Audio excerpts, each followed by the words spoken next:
Good afternoon, everyone. Live from Silicon Valley, California. This is Success Sadhana. My name is JM, and I welcome you all to a program today. The topic we'll discuss is balance from the inside out. Find your center, let everything else follow. With our speaker today, Vaish, a veteran Bhakti yogi, author, and former monk. Good afternoon, Vaish. Thank you so much for coming back on another episode of Success Sadhana. Oh, thanks a lot, JM, for such a warm welcome. Great to see everybody. Hey, David. Hey, Tatagat, Radhakripa, Suba, Zyla. Eric's note takers here. That sounds dangerous. Mukharavinda's here. Great. Thanks for joining everyone. Anurag Tohabehe. Thanks for being here. Fantastic. Well, it's April, means we burned through a quarter already of the year. And at the beginning of the year, we had some exercises talking about how to set goals, create vision, and stay balanced. And we normally do it, albeit subconsciously, every quarter.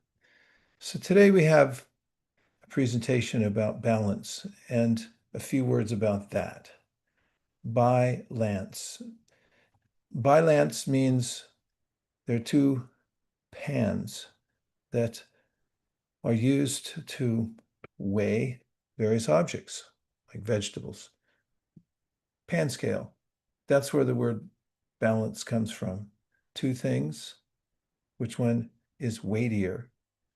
And in a similar way, the Bhagavad Gita invites us to weigh what we're worth. In fact, in the Gita, Krishna mentions that the individual living force within the body is more valuable than the body. We know that instinctively when there's a fire and we go to save whatever we can from a burning building, we go first for the living entities who have bodies, like people and pets and plants. Somebody runs out with a vacuum cleaner and leaves their pet inside, they'll be infamous and negligent because the living force is important. What's more, in the Gita, Krishna says that every living being is acharyavat, which means amazing. Greatest show on earth, consciousness. And we can miss it because as we interact with people we know and even love, we're mostly interacting with the external feature of that person. We may look and see a person with a face and arms and feet, but what happens when that person passes away, as we say? We say, oh, he or she is gone. Well, where'd they go? Their arms and legs and hair are still there. So what does that mean? Well, according to the ancient wisdom literature, Srimad Bhagavatam, it means you never actually saw the person. And you related mostly to the external feature of the body. As soon as the body's not animated by the living force, we don't take interest. And the person who's left the body doesn't take interest in the body either. So Bhagavad Gita helps us to prioritize what's most important. And also Narada Muni, who's a great teacher of bhakti in the Srimad Bhagavatam, mentions that there are so many ways in which we have to attend to our normal daily dealings, including our health, mental and physical, and what to speak of finances and eating and so forth. But beyond those, there's a higher goal to life, which is to develop our consciousness. Consciousness can be developed. It can also devolve. It's one of the other themes of the Bhagavad Gita. Left to random association, we may degrade our consciousness, and that's not helpful. Today's topic is about an inward fortification. That's why it says from the inside out. We use that phrase a lot. Start with yourself. Start with purifying the consciousness, and the outward ways in which we deal with the world will adjust themselves from that. Otherwise, we may be helpless to do something for ourselves, what to speak of others, if we don't adjust our consciousness upwards. Therefore, Narada Muni says, tend to your daily and regular duties, be methodical but dispassionate, but give as full attention as possible at every stage of your life to the development of your consciousness. So that kind of frames what we're doing today. And my claim is that when we have a clear idea of what our ultimate goal is, then it's much easier to stay balanced. I would to maybe discuss for a second what it feels like to be out of balance. We hear that often, that people say, my life feels out of balance. Can anyone here say what that means? Jam, you're smiling. You go ahead. That Uh, doesn't mean you shouldn't smile. It doesn't guarantee I'm going to call on you. e- Out of balance, overwhelmed. It just more than what is good for us. Overwhelm. Let's see. I'm wondering where whelm comes from. Okay, overwhelm, bury or drown beneath a huge mass, defeat completely, give too much of a thing to someone, inundate, overwhelm. I'll try it without the ed. What's with this dictionary? Um, can you just be whelmed, I wonder? I mean, you can be underwhelmed and overwhelmed. What about just whelmed? Okay, it feels as if you're being covered under a big mass. What else does it feel like when you're out of balance? Who can describe it? We are We have stressed. we have few things coming in the chat. Subbu says we are stressed. Nirja says Stressed, hold on now. Let's not gloss over these. Stress means to put, lay, or stand something in a specific place. Oh, that's set. I said stress, but I didn't put an R. So I don't blame you. I don't blame my dictionary. I won't become angry. Pressure or tension exerted on a material object. A state of mental or emotional strain or tension resulting from adverse or very demanding circumstances. Particular emphasis or importance. Let's see where it comes from. Middle English, denoting hardship or force exerted on a person for the purpose of compulsion, shortening of distress, or partly from Old French estresser, narrowness, oppression, based on Latin strictus, drawn tight. So we tighten up when we have too much going on, right, JM? yes. Okay, what else we got? Nirja says disoriented. Disoriented. That's when you don't look to the orient. Disorient. So there's so many answers from the wisdom literatures in that part of the world, the Orient. So I'll tell you what Orient means. Orient.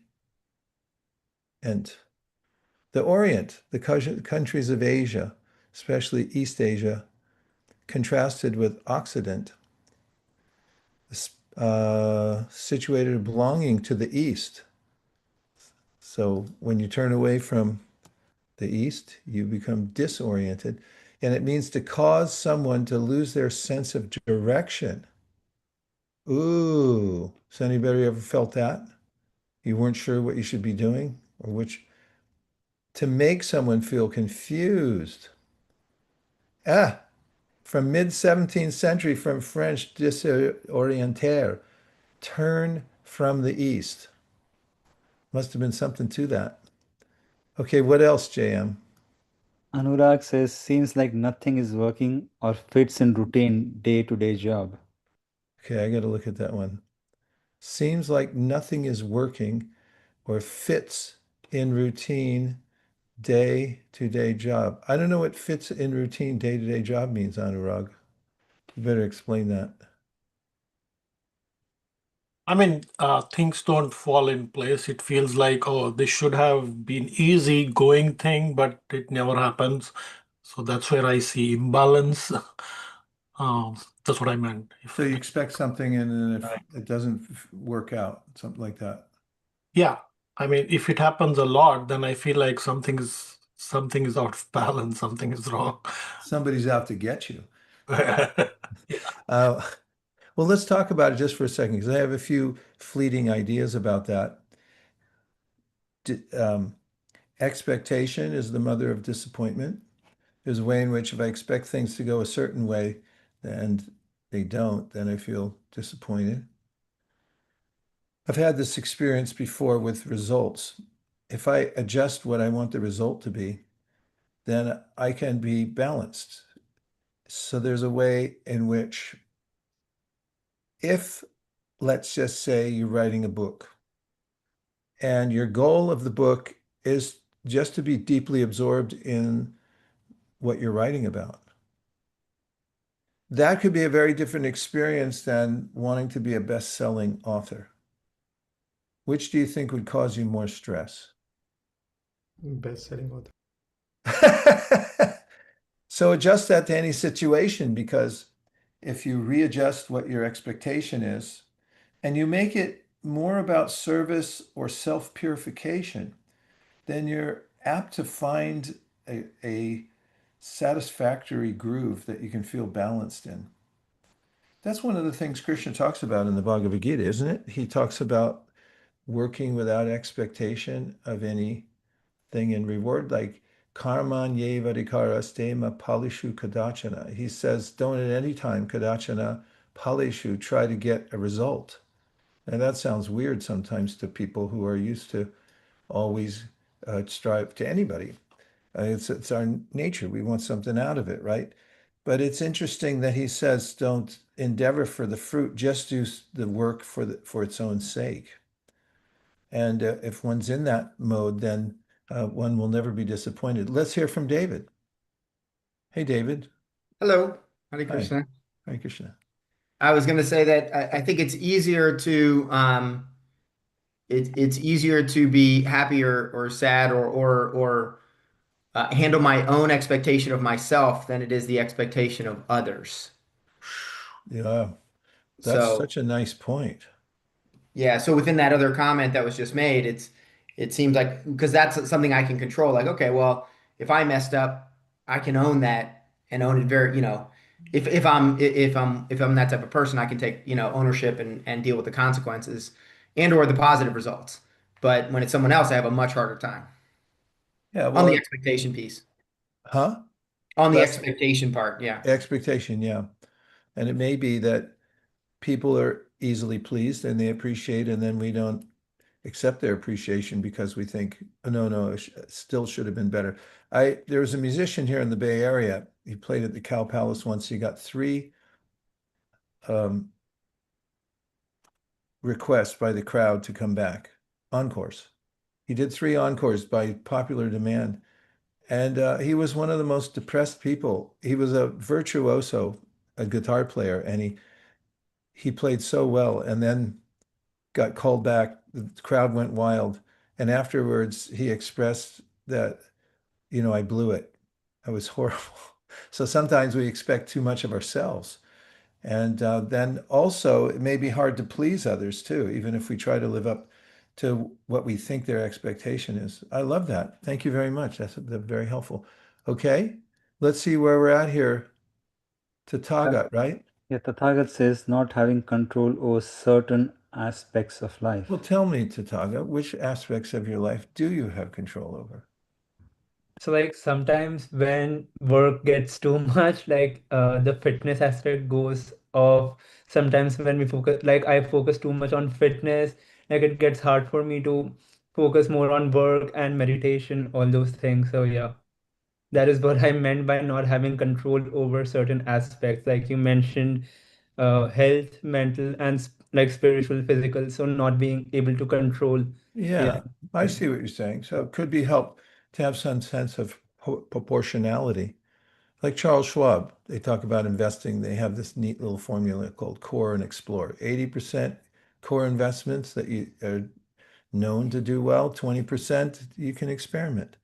And similarly, in our lives, Krishna says in the Bhagavad Gita, you should be yukta or balanced in the way, well, I'll just say the verse. It's in Sanskrit, don't mind. Yukta hara viharasya, yukta chaisyasya karmasu, yukta swapna babodasya yogo bhavati dukkha. It ends by saying you'll be free from dukkha, which means feeling this compression in your life that causes you distress, if you balance things out. And what are the elements? He says, ahara means eating. So he says, don't eat too much or eat too little. And then he says, swapna, don't sleep too much and don't sleep too little. Like try to hit the medium spot. And then he says, don't recreate too much and don't recreate too little. So the idea is, as you're pointing out, to target, try to find this a sense of proportionality. So you're doing things in the right proportion. Yeah, there's several things you can increase unlimitedly. My teacher told me this once. He said, you can increase exercise unlimitedly and you can increase eating unlimitedly. You could just practice eating more and more and more, and then not, you get used to eating more and more, and your stomach get used to it, and you just eat more. And exercise, some people, they do it most of the time. So finding a sweet spot. Okay, that's good. What else? We have Look, we Virali. got a double, daily double from David. Uh, s- Unwanted energy causing negative feeling. So what ways does unwanted energy, could you describe any of that? Does it become a psychological show? Well, Yeah, kind of like I guess when we talk about balance, I know I'm not balanced when any type of an energy that comes, usually it's associated with some form of uh, let's just say anger, or but it even in the expectation realm as well. I'm expecting something and it's not working out, so my body starts to kind of heat up. Like I can actually feel it, and I know, okay, I'm unbalanced. Or a conversation with my kid is going sideways, as an example, and and also the shortness. Sometimes you have those triggers where you automatically go to a certain place, and it just brings up this energy. And if I feel that energy, I know I'm not balanced. Like something's wrong. I think it's absolutely fascinating that you define it as energy, because that's really the first step that Krishna mentions in the Bhagavad Gita, is to understand that there are various energies that we're surrounded by. And if we're observant of them, for instance, notice within the hierarchy of our own bodies, he says there's the senses, and the senses have their own impetus. They, according to the way they've been trained or conditioned, they go for certain things. Like the eye will look at certain types of things, that the nose will be attracted to certain things according to how it's conditioned. Then he says, above the senses is the mind, the manas. The mind is a place where these are all the experiences we're taking in from all the senses, which is a miracle in and of itself. If you think about it, they're aggregated there. And above this, the mind is the intellect. Intellect has discrimination power. Discriminating is the business of the line. Discrimination, discriminate. To make and adjust, recognize a distinction, to discriminate. So to recognize a distinction about what's in my best interest and what's not. The mind may say, or the senses may say, let's do this, and then the intelligence may then recognize the difference between one thing and another. And we'll talk about that a little bit more today, but that's part of it.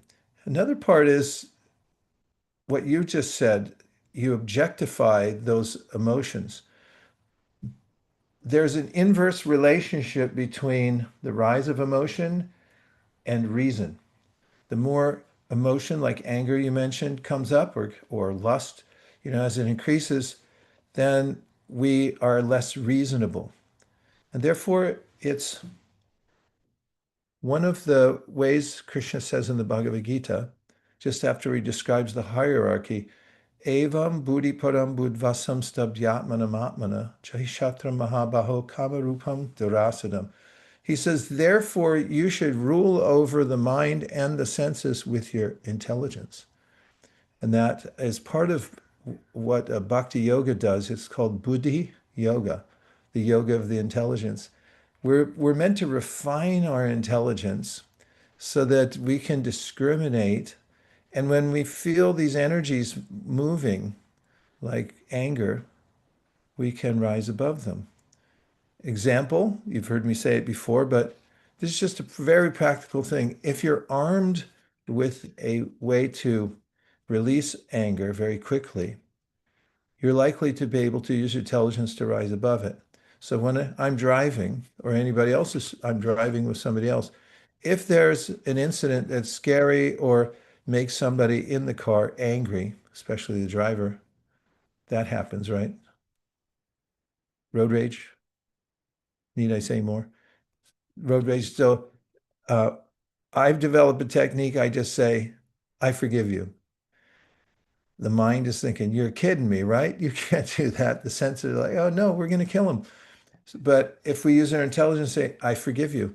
And if we have that built in, because we've fortified our intelligence ahead of time. And one of the ways of doing that is to study the nature of the senses, the mind, and prepare the intelligence. For instance, one of the key features of protection that Sri Chaitanya Mahaprabhu, who's the great teacher of bhakti, said was to learn how to be observant and humble.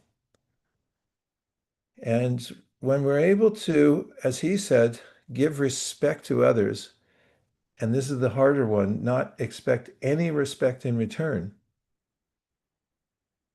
Caveat, we're not talking about becoming a doormat for everybody. It's the question always comes up afterwards. What about people who bully you? No, we do due process against those people. But when we're able to give respect to all other living beings and so forth, and we're prepared for that, and we're also aware that these feelings, their energy swelling at a certain time, and we have a way to process it right away, then we can rise above it. Okay, let's go through the rest of these, JM. I'll go quicker. So next is Nirali says worried, not focused. Worry, let's check it out. That's a big one, worry. Worry is to give way to anxiety or unease, allow one's mind to dwell on difficulty or trouble. Allow one's mind. It means we're allowing it to. Like, so worry, it comes from Old English, Germanic origin. In Middle English, the original sense of the verb gave rise to the meaning seize by the throat and tear, later figuratively harass, whence cause misery to. So we cause misery to ourselves by running various loops. Sorry, that sounds cliche. It probably is, but it describes the experience that we keep thinking about what might happen and we dread the future. One of the solutions is to ask oneself, am I okay right now? Because we're always okay right in the moment. In fact, I find people who catastrophize and worry when a catastrophe actually comes, they're pretty calm. But if we realize that we're always in the eye of the storm, and as Krishna mentions in the Bhagavad Gita, Arjuna, who's quite worried about the outcome of the battle, even participating, and he says, be established in the self. Realize that you're in the eye of the storm. You're never actually touched. Okay, we'll keep moving. Sorry, one thing I was going to say is Yes. not worried about myself, but like I'm worried about others. Yeah, well, that's even stronger. So, And yeah, because I like can't a do anything mother if for it's a my child, worry. for instance, right? Yes, yes, Mhm. Yeah, it's very intense. yes. It's And I can't control others, can't control situation, and then feel worried. yeah, so the Bhagavatam talks about this and asks us a question. Do you worry equally about all children in the world? No, true. And so there's a way that we can notice that we worry about our things and our connections because we identify with them, and we can see if we become really objective and go way, way high up in the sky and look down on our lives and our situation, we can see that we're just passing through, and so is everybody else. In fact, there was a personality named Hiranyakashipu, and after his brother died, he was consoling the rest of the family. And he said, after all, our experience in this world with all our friends and relatives, he said, was like people who are traveling and they stop at an inn for a nice cold glass of water and they sit together and they talk for a few minutes. They get up and they go off in different directions. So he said, in a similar way, this lifetime is like that. We're just stopping in for a glass of water and then moving off into the Yes, next area. So objectivity, of course, it doesn't quell that natural sense of attachment we have for our kith and kin, especially our children. Okay, let's do the last two. So Manish says negative thoughts, reasoning is very low, emotions have taken over. Yes, that's that inverse relationship. You know, when that emotion arises, reason's going down. Looks like that on a graph. And Zyla. Zyla says maybe they are having a bad day. Make space. Yeah, that's also to put yourself in another person's perspective. The one pet peeve I have is when people don't use their turn signal. But then I realize I know at least once in my life I've missed turning my turn signal. So that might be their one thing. Let's go to the slides. I'll give a few practical points. We're talking today about balance, how to achieve balance. And my thesis, my hypothesis is that disturbance comes from not having a clear goal. And an example I like to give, if you don't have vision, if you don't have a clear idea where you're going, if you were to stand up right now, I don't know if anybody wants to try it, but I'm going to do it. I'm doing it, you guys. I hope you can still see me on the camera. Okay, I'm standing up. Now, if I stand up and I stand on one leg like this, almost praying mantis, I can feel my leg muscles twitching back and forth. Anybody want to try it? Come on, you guys, this is participatory. Just be careful. And if you're in an office, just pretend you're taking a Kung Fu lesson. Okay, now stand on one leg, but be careful. Balancing. Now close your eyes. I don't know about you, but I toppled. A few seconds after I closed my eyes, I toppled. No vision, no balance. So there's a way in which when we have something to focus on, when we have context around us, and we, especially if you're doing a balancing pose and you look at one point and you hold it there, it's much easier to balance.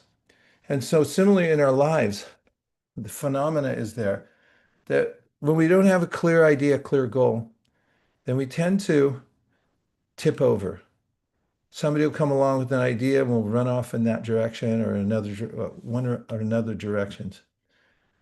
And what's more, there's this feeling of urgency for all kinds of things. They all fall in the same category. You just have one little bowl and you throw everything in there, and the marking on the side of the bowl says urgent. Every little thing can wake you up in the middle of the night saying urgent. You forgot to write an email to such and such. And you think, well, they must hate me by now. And that becomes a burning cinder in your mind. So we have to deal with the issue of balance in our life by becoming introspective and also working on our clarity of purpose and vision and goals. And again, this is a great time of year for it because we're in the first quarter. That means we've got 3 quarters left. That's exciting. Let's try the next slide, JM. So vision. Take this phrase from 7 Habits. Start with the end in mind. What do you want it to do? What do you want, whatever you're doing, to, where do you want it to end up? And what will it look like when you get there? And once you have that in mind, then set your goals. It's an antidote to the sense of disturbance. If we don't have a clear idea, then whatever comes up will be very disturbing, but you may notice that if you're intensely focused on doing something, going somewhere, even if there are disturbances, you might barely even notice them. And there's an example given about this in the Srimad Bhagavatam, great literature on bhakti yoga. There was once an arrow maker who was sitting in his shop, and he would hone the tips of the arrows and then use some special instruments to make sure they were perfectly straight. And he was famous for his arrows. People used to purchase from him all the time because they were so perfectly balanced. And one day, while he was in his shop, the king came through the city and passed by the arrow maker's shop. Now, when a king goes by, there's fanfare. There were dancers, jugglers, flame swallowers, music, bands. He went by in a palanquin carried by ornately dressed bearers, their elephants. And what a tumult. It took an hour to pass. Soon afterwards, the son of the arrow maker came running through the shop and said, "Did you see the king? Did you see the king?" Arrow maker said, "What king?" He said, "He just passed by right in front of your own shop." He said, "I was unaware." And why was he unaware? Because he had one single-minded purpose, which was sharpening his arrows, doing his work, and therefore he wasn't concerned or wasn't even aware that the king had passed through the town. So this is what's called in the Bhagavad Gita the one-pointed attention. Vyavasayatmika buddhi. The intelligence is fixed, going in one direction to achieve the ultimate goal. So Bhakti Yoga shows us how, if we're clear about the ultimate goal of life, what are we trying to get out of life ultimately? I'm not talking just about some financial thing or a health goal we're working on, but why are we here in the first place? And what does the end look like? Is there a purpose at the end for us to be focused on? And if we have that in mind, then many of the other disturbances, distractions are not even noted by us. That was passive voice. We don't even note the disturbances that come to us when we're absorbed in the ultimate purpose of life. Comments, reflections. Tathagat shared how to find a balance between setting an end goal and not being attached to the end goal or results. If you offer it in service, that is, you're not doing it for yourself. This is the key principle of Bhagavad Gita. That is, offering it to the Supreme and say, this isn't for me. It isn't for my aggrandizement. It's not for my self-satisfaction, but I'm doing it as an offering that I'm going to give. David. So how do we do that within our bhakti practice or goals if the ultimate goal is self-realization? So it's easy to say, as you said, a financial goal. Okay, I want to earn this, get that. Those are very easy to write down and potentially add goals to attach to them. How do we do that within the broader, this broader practice, our sadhana practice and the ultimate goal of life? Okay, I'll give you some examples. There's two major categories. You could say, and this is not just for bhakti, it's for anything, quantitative and qualitative. So when you make quantitative goals, as you just mentioned, it's easy to measure. And that's there in the bhakti practice also. In fact, the most famous of all bhakti practitioners were the six Goswamis. They lived over 500 years ago. And it's mentioned how meticulous they were at counting the practices that they did every day. But then there's quality as well. And let's say the quality of our interactions with others. This is something I mentioned earlier, that Chaitanya Mahaprabhu said we should offer respect to others and not expect respect in return. That's a qualitative goal. Now you could just practice that by noticing your interaction with people that you're close with. For instance, if you're a family person, you might have a spouse. I mean, if you're a family person, you probably would. Or you might have relatives, children. Most people have some of those. And in our interactions, we might notice we could adjust the quality of the way we interact with people and the kind of respect that we give them. These are some of there are voluminous ways in which in the Bhagavad Gita, Krishna points these things out. I'll point to them right now. See this book, shelf back here is not it's not AI. There's actual books in it. You know, at the end of the 12th chapter of the Bhagavad Gita, there are all these qualities that Krishna recommends we develop. And I'll just give you a sample of some of them. One who is not envious, but is a kind friend to all living entities, who does not think themselves a proprietor and is full of false ego. So if you just took those and you said, let me work on those qualities, that would be a qualitative goal. And then quantitative, there's things like chanting. You count how much you chant. So you keep track, you keep a record of it, right? So those are, you know, in general, quantitative, qualitative. And it's very exciting to do the both of them, but the qualitative ones are very interesting. We can adjust the way, for instance, Krishna gives these ideas of austerities of speech in the 17th chapter. You should speak truthfully. Meditate on that one, make a goal, if you like, and see Kevin, how hard is it to be avowedly truthful for the next 24 hours? Go ahead, Jam. What else is going on? There's some things bubbling here. Yeah, Sundar says, just a side comment, Bhagavad Gita is not AI, it's RI, real intelligence. Real intelligence. Touche. Okay, good.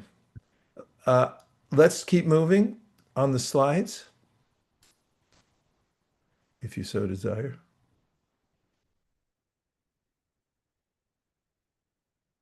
Okay, so prioritization as far as our daily activities go. There's a famous chart. The only thing is, it's one of the reasons it's famous, it's because most people don't use it. It's so effective. It's one of the simplest charts you could ever look at, but many people don't take advantage of it. It takes practice. So we have in the top left, urgent and important. I want you to think of something in each one of these categories and write it down, please.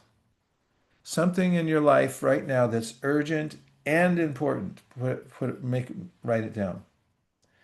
Next, I want you to write down something that's urgent but not important. Got to think hard and do the best you can. Manish, are you writing these things? Because I am going to check the homework. And then we have top right, not urgent and important. It's not urgent, but it's important. Write something of that down. If I'm going too fast, just send me a really mean emoji. And then the last one is not urgent and not important. That one should be fun. Something that's not urgent and not important in your life. Okay, are you ready? Who wants to volunteer for urgent and important? What'd you put down? Something that's urgent and important in your life.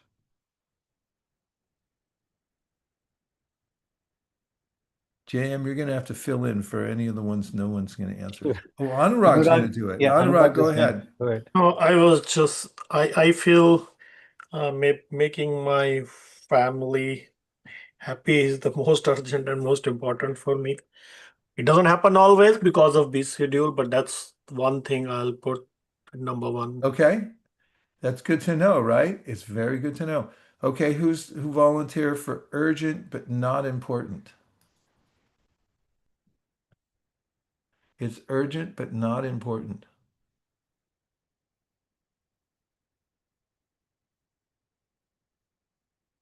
Go ahead, JM. I see you're smiling, so you must have an answer. I was just reading what came in. One was from Oh, Sundar. what did File, he say? yeah, there are a few things which came in. Zila said eating. Eating is urgent but not important. No, I think No, it maybe it was was for for the the previous one. previous. Yeah. All right, okay. Urgent and important eating. It depends what time of day it is too, probably. Yeah. Okay. Sundar said, file my taxes on time. For what? Urgent but not important? No, he's um, You got to urgent and put what it's important. for, which quadrant it's in. That's for urgent and important. Okay, good. I'm glad to hear that. Don't make me come down there. All right, not urgent and important. Oh, or is that urgent and important? Yes. Yes, Correct. okay. Good. How about not urgent and important? It's important but not urgent. So maybe like, let's say exercise, in the sense you may, it's important, but you may want to schedule it. You may think I'll get to it, but you may just keep postponing because you may want to get to it. Hmm. Or maybe something like you have something in the future that's so far off that it's not urgent right now, but it's very important. Yeah, like maybe even financial planning, maybe like, yeah, I'll get to it. You may postpone that. Geez, I wouldn't put either one of those. Put it off. Because time is money, and if you miss one day in investing, it can make all the difference because of the power of compounding interest. But yeah, putting something off for the future. Does anybody else have an answer? Sundar suggested not urgent and important, spiritual practice, exercise, and planning. Okay. Nirali said health, retirement planning. Yeah. Well, it comes up faster than you might think, right? Uh, after listening to all this, I mean, I was thinking of multiple things. And then when I read the heading of this slide you are showing, it seems like some of the things I was thinking fall in some, let's say, third or fourth quadrant. They should move to second. I mean, that prioritization seems to Definitely. happen in our minds to move in right quadrant. And that's what not we are doing, seems like. It's very helpful, isn't it, Anurag? Just to even think about Yes. it. Because Yes. oftentimes things we talked about, JM started this whole thing today by saying, oh, the feeling of being overwhelmed means things are just piling on your head. Yes. But if you're able to sort them out and put them in the right bin, it's not so bad. I love recycling because, take things out and open all the bins and say which one goes in which. Boom, that one, this one, this one. I feel great satisfaction. I put it in the right bin. So it's same thing when things come at us. If we have these bins set up, we just throw it in and say this one goes here, that one goes there. They're not all the same. So making that distinction using our intelligence, it can free us from a lot of this sense of being completely overwhelmed by the circumstances, right? I I fully agree. I mean, when you asked first time, I was like, things not falling in place. That was kind of related to it because I have like 100 things in my mind and mind is not calm. If I have like those distributed and I have something in front of me in those quadrants, at least for some of the things I can put them to rest. I mean, that's what I understood. So it makes sense to me. Anurag, you should come to every show. You make things easy. Okay, Manish, go ahead. Yeah, I have a question like important. Sometimes things might be important for other people and they might be waiting, and it may not be important for me, or something important for me for other people. So how do we? This important is very, very. I'm not able to decipher like where does this importance, because that is for me or for other person. Well, that you'd have to discern because let's just say if it's important to them, let's say it's your spouse and it's important to your spouse, but it's not so important to you. What do you think might happen if you neglect it? Yeah, it will become important at Well, I think later. everyone's smiling, so it's like Urgent. there must be an answer. I mean, people who we're very close with, or it's important to them, but it's not a big deal to us. We have to rise to the occasion and make it important for us because we are in a partnership. And that goes for any kind of partnership. That's one of the way of sublimating our own first urge instincts for the benefit of others so that we can get along with them. So that we'd have to think about, right? Got it. So this is like for importance when we're discerning, it's not just for me, it's also for whoever matters in my life most. is Yeah, and for your ultimate good and how you're going to be able to conduct yourself. okay. Thank you. Yeah, go ahead, Jam. Yeah, I also want to add that time is a factor which can move things into different quadrants. For example, if it is January or even December, it may taxes important but maybe not urgent. But when February and March comes in, like it starts moving to different quadrant now. In April, for sure, it's Yeah. urgent and important. Yeah, and that the priorities in your life may change too at different ages. What was urgent and important at one time in your life may not be so later on. The point is to have make some discrimination between and not everything everything doesn't have the same weight to it. And if we're able to distinguish that, it's like if somebody wants to make money, they should prioritize which envelope do they open first, the one that has to do with money. And that, getting to things, you have a choice which things to get to first before other things. Then you have to think what's most important. And of course, this goes to setting our priorities for our lives too. And I've talked about this extensively, and I practice it myself. I keep it with me and I look at it frequently to realign what my priorities are in my life. Because if I don't know where I'm going, any road will take me there, and any suggestion can throw me off in a different direction. So to stay balanced, you have to know where to focus your attention. Otherwise, you'll tip over. Okay, let's go to the next one, Jam. Turn off the noise. So noise comes from Sanskrit. The word now means boat, and the word noise in English derives from it's a nautical term. It comes from the word nausea, which comes from Sanskrit, no, N-A-U-G-H, and N-A-U-H, and now is boat, and on the water, you can get seasick or nausea, nausea. On a boat, you get sick. And that morphs into, in English, noise. That is random things that distract us and, as we say here, steal away our inner clarity. We should winnow out those things that distract us from our vision, from our goal. Eliminate them systematically. Next is we have to learn the art of elevating our consciousness above distraction. And there is a way to do that, and I'm going to demonstrate it. I'm doing a lot of demonstrations today. Dan, you're going to have to pay me extra. I wrote it on my hat. KTTVG. That stands for keep the transcendental vibration going. And this is the means by which one can lift oneself above the randomness of the world is by mantra. Mantra is designed specifically to deliver the mind from noise. And you can keep that vibration going throughout your day. I'm going to get into that in a second. It's in the next slide. And I just made a note here that the self is not the body. Or as my friend Joshua Green Yogeshwara likes to say, don't tell people they're not their body. It's too abrupt. Say you're not just your body. So in the Gita, Krishna says the sky is not defined by what it passes through. It's always separate. So we're always separate from the body, even though it seems like this body is permanent. And when we're able to keep the vibration going, we'll have we'll have a clearer idea that we're not the body, and we won't be in a state of constant anxiety.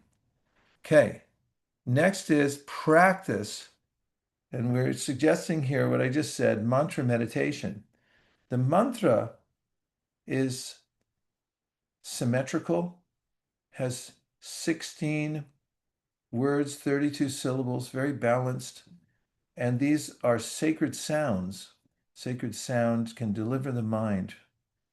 And it also imparts knowledge and inspiration. The next thing to practice is what we talked about earlier, action without attachment to results. You could do that at any time. I mean, volunteer for something that you're not getting paid for, or just do an act of random kindness somewhere without anonymously and see how you feel. There's a witness within that notices what you're doing. And daily practice leads to balance. So you have to have something to greet the day. As soon as you get up in the morning, you have to have a clear idea that I have, as David, you were talking about, quantity of spiritual practice to finish, and quality, what do I want the quality of it to be? We can amend that. We're so good. We're in such a lucky situation because we're human. We can adjust all these things. Everything's adjustable when you're a human body. Raccoons can't do this. Raccoons can be trained a little bit, although it's really hard because they're very rascally. Raccoons. This isn't a show against raccoons, but they're hard to deal with. Human beings, you can amend everything, you can adjust everything, you can upgrade everything. That's what human life's all about. It's about rising above our shortcomings and coming to a higher level of consciousness. And here's the inside out principle. Balance is a discipline, the tenets of which we've already mentioned. Starts with vision. Vision turns into very clear goals. Then when we focus on those goals and practice it, we'll start to feel balance in our life. You can experience that in one day. For instance, the difference between having a vision for your day and not having vision is profound. If you just let it carry you any direction you want it to go, you might give in to lower tendencies to waste time, and then you won't feel as fulfilled. But if you have a vision, this is what I want my day to be like. For instance, I'll give you an example. The other day was Akshaya Tritiya. It's an astrological time in which when you start something, you're very apt to continue it because it's sort of a opening in the channels of the universe, so to speak. Hope that doesn't sound too cosmic for you. But that day, I wrote down my power list of all the things I wanted to start on that day. I had 2 pages of stuff. And then I got them all going at the same time. And my whole day was engaged in moving from one thing to the next with great inspiration. Why wait for Akshaya Tritiya? You can do that every day if you make a clear idea of what your priorities are for the day and you go for it and make that daily practice. Okay. We just did inside out principle. And now we have time uncharacteristically for a few reflections. Reflection means anything you heard during the discussion today that you're taking away from this 1 hour that we spent together. Go ahead, JM. You can. Yeah, Nirali just came online. Nirali, go ahead. Yes. I was going to say, I really appreciate today's session. I think I was thinking in my head, if I have no distraction, then I can focus. Or if I don't have like worry or I don't have any problems, then I can do meditation. But it's other way around. And we realize we have a vision, but we don't remember clearly every day or can't connect internally very well. I think that is the challenge sometimes because I feel like I'm thinking 10 things also with the vision, and that doesn't help. But yeah, like I think you put it perfectly that have a vision and, everything else, think of them as a distraction and don't go for it. Thank you, Nirali. That's very helpful to know. That's one of your takeaways. I'm going to make it one of mine too. My old friend Agmandino, he wrote in one of his books, he said, "Oh, never greet the dawn without a map." Means start the day with a clear vision of what you're going to do. It makes it so compelling to be able to do that. For human, you got fingers, toes, and a brain. You can do a lot of stuff. Okay, let's see what else. Reflections we're taking now. Yeah, Sundar just shared, yeah, it can be as simple as vision for even next day because vision for life seems daunting exercise. Daunting is good. Let's see what it even means. Daunt. Daunt means to make someone feel intimidated or apprehensive. It comes from Latin, from domare, which means to tame. We don't like to be tamed, apparently. But although it's daunting to think about the end of life, it's the main subject of the Srimad Bhagavatam, which is the book on bhakti. It says, start with that. And it's a science. We can develop ourselves to a certain point where when we leave this present condition we're in this particular body we've taken on, we can be fully conscious at the end. And so that's something to work for. But I agree, it is a little daunting, but it's definitely worth it. That's my point. Go ahead, one more. Somebody else with a reflection. Yeah, there are a couple of, one is Manish saying qualitative and quantitative goals, both are important. Yeah, isn't that exciting to have the opportunity to do something with better quality? And if you think about it, you can unlimitedly increase the quality of what you do. You can get better at things, more subtle, refine yourself and refine your practice. Radhakripa. I find it's very useful that when the mind is agitated, we need to take medicine, and that medicine is the mantra meditation, because it's sometimes we feel like, okay, when I am calm, then I'm going to do the meditation. But if the mind is agitated, it's much better to take the shelter, because that is the medicine which is going to calm the mind. I think that's very powerful for me. I just feel like rather than getting more agitated and trying to find other ways to calm it, it's better to take shelter of the mantra meditation at the time. Good point. And it seems altogether simple, but it's so simple you can forget to do it. Yeah. And I love that you called it medicine. It comes from the root word med, which means to take appropriate measures. So it's sound is not insignificant. And when the sound is specifically designed and we take it in, it can adjust our consciousness. And mantra meditation is specifically meant to do that. Well, JM, we used up 1 full hour. Thanks to you arranging this time and place and circumstance where we can meet. Thank you to everybody who joined in here today. And please do a little due diligence and homework to look and see. Quarter way through, you got 3 more quarters in this year cycle. Could be something you write down, make more priorities, look at your goals again right now. I have mine written down right over here. I'm going to show you really quick, even though we're over time.